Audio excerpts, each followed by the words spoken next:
All right. Thank you so much for joining. My name is Chris Miller. I am the WSU Global Campus Career Advisor. Welcome to night two of Career Week. I will be talking about networking strategies tonight. And then the following presentation will be LinkedIn and branding. And so be sure to check that out as well. So I get a little bit of a break here because normally when I would talk about networking, I would probably share a little bit more information about LinkedIn, and I will kind of hold off on that and just barely um, put my feet into the shallow end of that. Um, uh, anyway, uh, if you have any questions during the presentation, go ahead and throw them into the chat box, and I will attempt to address them when I see them as soon as I can. And then at the very end of the presentation, if there are any questions, I will, open it up for questions and see if I can help out in any way. And I was going to mention one other thing. What was it? Oh, this one I would say is a little bit shorter than most of the other ones I do. So I'm gonna guess this will be around 30 minutes, just to help give you an idea of how long it might be, and also so I can make sure there's time for anyone who wants to attend the next session as well. But again, thanks so much for attending. If there are any questions, throw them in the chat box. Let's go ahead and get moving here. Okay, career development process snapshot. As you saw, if you attended yesterday, last night, and if you attend the next couple of nights, that I'm always gonna at least take a look at this before I get started to just talk about the foundation of where we're at here. And I think this is a pretty decent snapshot of the career development process, which one might go through these different areas many times over their life. And tonight, talking about networking, I would say this involves the entire circle here. In order to network effectively, it's important to know yourself and your strengths and your goals and your values, and then also using networking to explore options, using networking for decision making, so getting focused, and then also that I'll talk about tomorrow, which is job and internship search strategies, but the taking action part, that networking is really going to be a successful strategy and tool to help with a job search. But again, we are all over the career development process circle wheel tonight. Networking basics. So everyone says you need to do it. So what is it? It's simply having a conversation with someone for the purpose of exploring careers or job searching. Um, Deciding to network effectively means while you cannot control things on the hiring side, like you can't make people interview you, you can't stop someone from hiring their friend over you. You can't control the conditions of the job market, but you are in charge of how you network. You can decide with whom you want to talk to. If you're able to arrange a networking chat, you can try to make them comfortable. Um, uh, oh, sorry. And you can collect the information that you're trying to seek.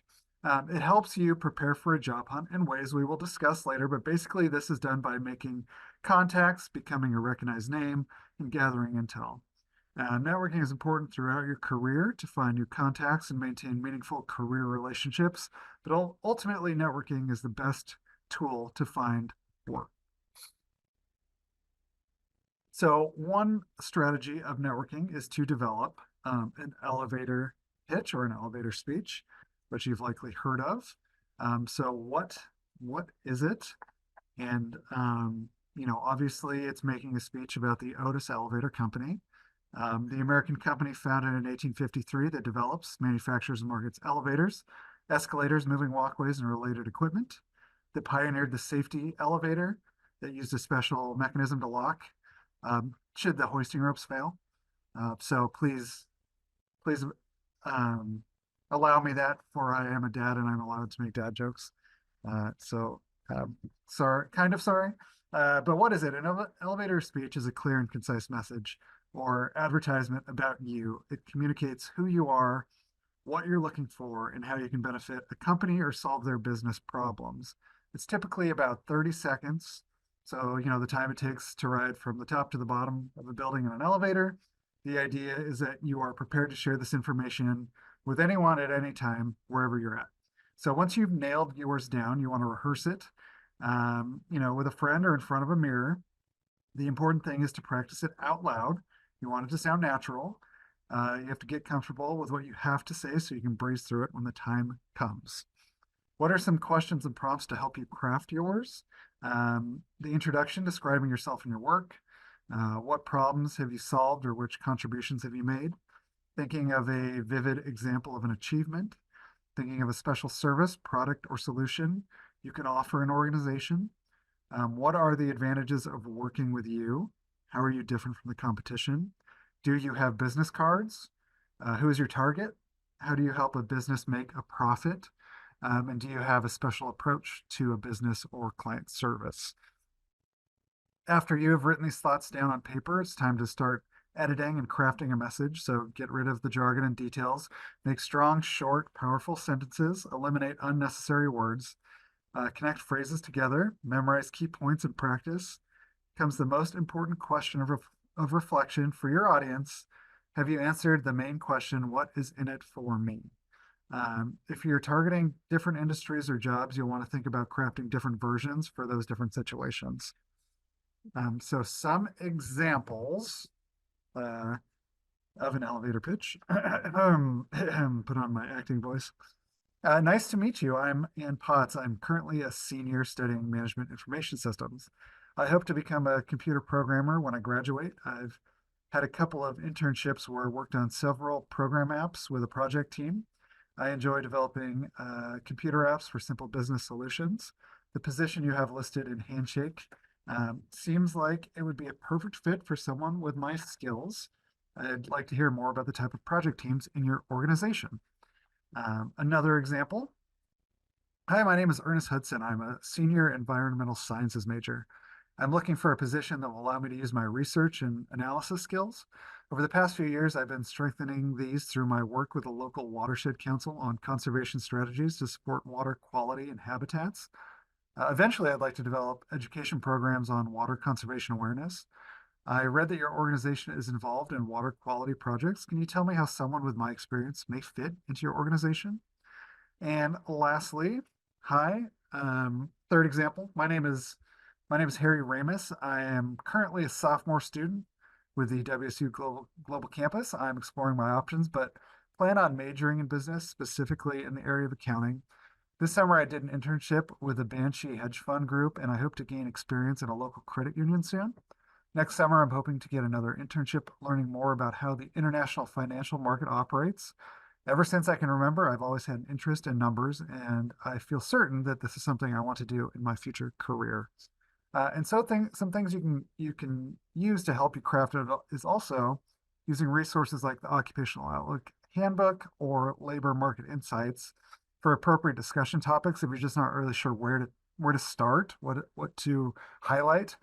You can find things like job duties, skills required, and can help you figure out how to solve an organization's problem. So looking at the time, I do have time to I went into those resources quite a bit yesterday, so I'll just kind of show you how I might use it if I was trying to use it to craft an elevator speech. Let's see, so I'm just checking the chat box here with my comedic stylings are just winning everyone over right now. Share. Oops, I went a little too far there. I'm going to share my screen to look at the Occupational Outlook Handbook here. This is BLS.gov, the Bureau of Labor Statistics /OOH Occupational Outlook Handbook. So last night I talked about how this is a job research and forecasting tool for jobs and job areas. I'm going to jump into a career here doing the same. Well, economist is right there, and that fits for Global Campus as we offer economic sciences major. So I'm going to just jump into this one. And so for crafting an elevator speech, I would look at what they do, the what they do tab here, looking at the duties and all this explanation of the role to help give you an idea of things you might want to talk about. in your elevator speech. Also, how to become one, looking through to the bottom, the important qualities. So, analytical, like I said last night, generic resume skill listings, analytical skills, communication skills, computer skills. What does it mean? Economists often use statistical analysis and other software to analyze data, something specific program you would highlight potentially. So just as an idea of a way to help you craft or just find something to talk about in an elevator speech. And while I'm here also, this more information section, it might be, no, I'll hold off on that. I'll just leave this here and come back to it. Labor market insights. Again, this is at ascc.wsu.edu. If you go to any of these build career skills drop-down menu, you click on any of those and labor market insights will be a featured resource, will be at the bottom of any page you scroll down. This is more of a direct landing page for it. But I am going to show you here. Hold on, let me just jump over. Oh, and I'm glad Occupational Outlook Handbook has been interesting or useful to some degree so far. I think it is a very useful career researching tool. There's a lot there, but it can be overwhelming. So I recommend, over time, using resources like this to research careers and occupations, as you become interested in them, or if, you're still trying to nail it down exactly the area that you're trying to pursue, then more of a slowly over time peeking around. But this way you can either find career data by selecting keywords or filter by industry and occupation, which I'm going to do. And I was in econs, but let's see. Let's go more on the human services side today here. Let's go with, let's go social and community service managers. For anyone in the social sciences, psychology, sociology, human development area, may be relevant. Again, nationwide, I'm going to go to Washington State. And I'm going to go to King because that's where I am and likely has more of those top employers listed just due to the size of the county. So again, core tasks there that you can use the information about this type of an occupation to help you craft an elevator speech. And you see the employment trends, top employers, annual earnings, technical skills, and core competencies. These are ones that you would think of utilizing potentially for an elevator speech also. So again, that is Labor Market Insights and Occupational Outlook Handbook, and I will probably jump back over to Economist here in a little bit. Let me jump back over to where I was. Wrong button.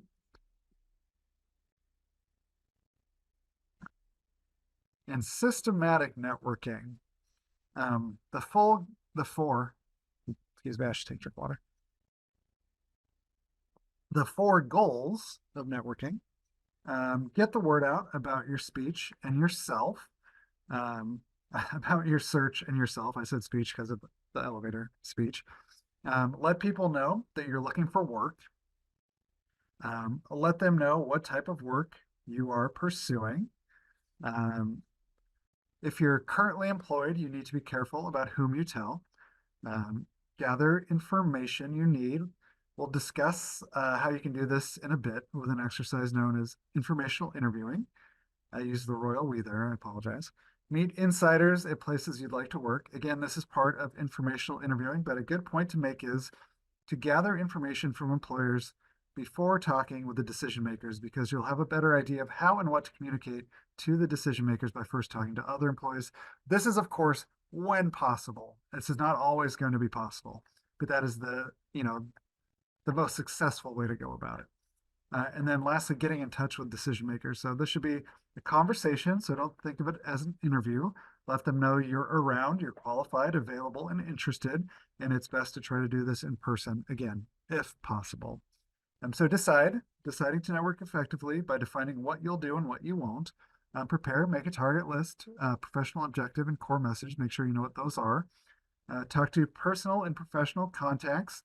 get referrals when possible, exchange information with contacts, keep records, and keep everyone informed, and then land a new job by combining networking with other job search strategies, which we will hit on tomorrow. So some networking myths. It's you have to know a lot of people. And while larger networks are important for some careers or industries, like politics, sales, executive recruiting, but for most of us, it's most important to focus on and use the network we already have. Um, it's all about meeting company leaders and hiring managers. Like 6 degrees of separation, you don't need to meet the person at the very top, but rather someone who knows someone who knows someone who knows someone who knows someone, anyone that leads you to that relevant decision maker.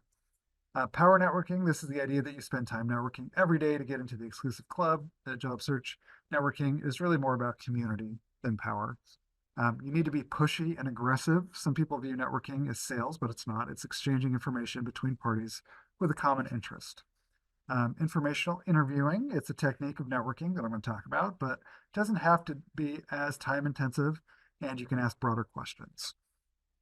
Groups, networking groups are the only place to network. So these are often held in churches or community centers, which can be helpful if it's a values match and you like the other participants, but networking is a person-to-person activity that can be done anywhere, anytime.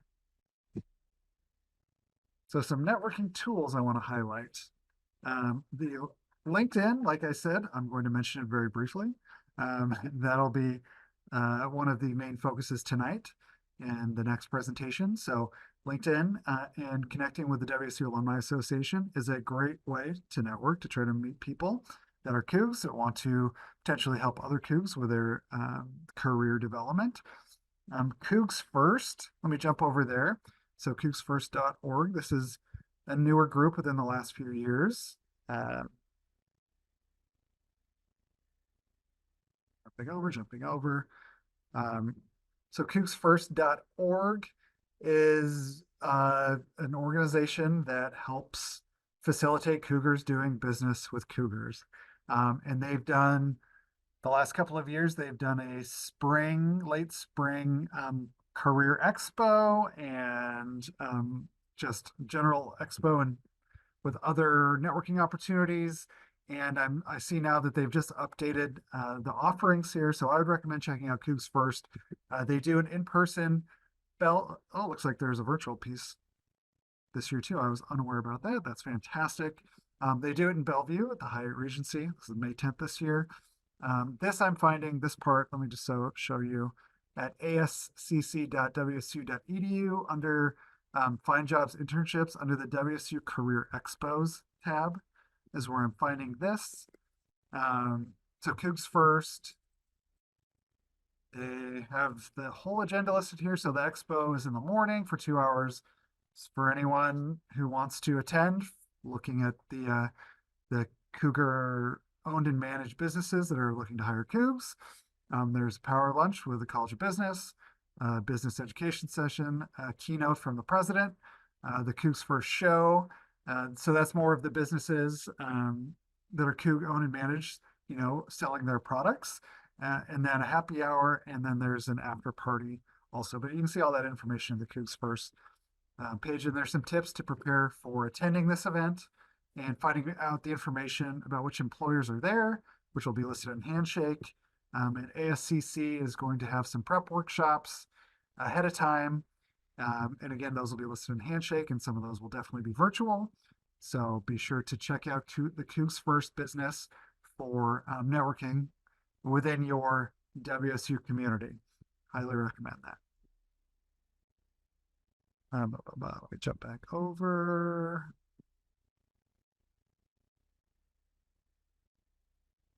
That was Cougs First. Informational interviewing I've been alluding to a few times. And these are conversations you arrange with people who have knowledge and experience in professions you wish to investigate. Strategy useful throughout one's career. It's used by experienced professionals to research advancement opportunities, as well as workers seeking first careers or career changes. So some of the reasons to conduct one, to gain insight and information from personal accounts of the work setting, knowledge and skill requirements and current trends, develop your networking skills and introduce yourself to people in the profession, help you identify how to prepare yourself and work toward a particular career goal to increase motivation in working towards goals, and to build confidence and experience in interacting with professionals. It's important to remember that informational interviews are different from job interviews, and the employer will appreciate your awareness of this. So don't try to misrepresent a request and turn it into a backdoor approach for a job search. That's not what it's there for. But sometimes that naturally just happens on the employer's end. Just make sure it's not happening on your end. First impressions count here, which applies as it would with a job interview. Where do you find people? So think about occupations you're considering in your career planning. Who does the type of work? Where are they located geographically? What types of organizations and firms hire these people? Direct in-person interviewing is the best, but obviously it's not always possible. So just ask family, friends, neighbors, teachers, any organizational contacts, Chamber of Commerce, professional organizations, anyone that might be able to help you locate someone who's doing a job or working in a company that you're interested in pursuing. Being prepared means doing homework ahead of time, knowing what kind of information you are seeking, learning as much as you can ahead of time about the organization and the role of the person you're interviewing. Think through what you want to say about yourself and be ready to answer questions about your areas of interest, previous experience, and future plans. Be sure to keep contact names, and this includes everyone you interact with. So any administrative and support staff who assist you in making arrangements. You may want to have a resume ready in case it's requested, but often you might learn something over the course of the interview and you might want to change something in your resume. So that's something to consider also. It's helpful to prepare a notebook with your most important questions ahead of time and have ready for note taking. Know what it is that you want to communicate about yourself as a potential worker in the field. Follow general principles of good interviewing. Be sure to discuss the time frame available for the interview. Try to emphasize open-ended questions that involve more than a yes or no response. Try to take notes from your conversation if you can, without interfering, with the discussion. Avoid any personal questions, salary, marital status, religious background, et cetera, et cetera. Some questions that you may ask, just to give you a sample, so that are focused on the person you were interviewing. So how did you get started? What's your educational background? Is your job what you expected? What do you have to know to be good at your job, and what skills are the most important? What are your greatest challenges? How would you describe your coworkers? What is most rewarding, most stressful? Questions focused on the occupation or organization. So what are some suggestions for gaining experience? How do people advance through the profession? Or what are some related occupations? And then, it's appropriate to ask about keeping in touch. If you have questions in the future, could you get back in touch with them? Be sure to send a thank you note after the interview. It should reiterate some of the points that you learned, and it should be obviously spell checked and well written. Write a summary, because during the interview you might be sure you'll remember everything, but don't count on it. Writing a summary will not only help you in the learning process, but will be a valuable record for future activities. Put your notes into the sequence of the interview and complete the thoughts you didn't get to write down, and then take some time to reflect on it. What surprised you about what you learned? If you had to do it over, what might you ask? What were your feelings during the interview process? What were your strongest impressions from the experience? And remember, an interview is a sample size of one. No matter whether the person loved or hated their job, be cautious about generalizing it to the whole occupation or profession or company. You may have caught the person on an unusual day. So, if you can, interview more than one person in different settings, if it's a profession of strong interest to you. So that's informational interviewing. Looping back to move ahead means this is about going back to the people you've already talked to, giving them a progress report, asking if they have any further information or referrals. Think of being on the other end of things. A good friend discusses their job search with you. You make a few suggestions, and after a couple of weeks go by, you're wanting to know how it's going. Emphasizing the little successes and staying positive will benefit you in the long run.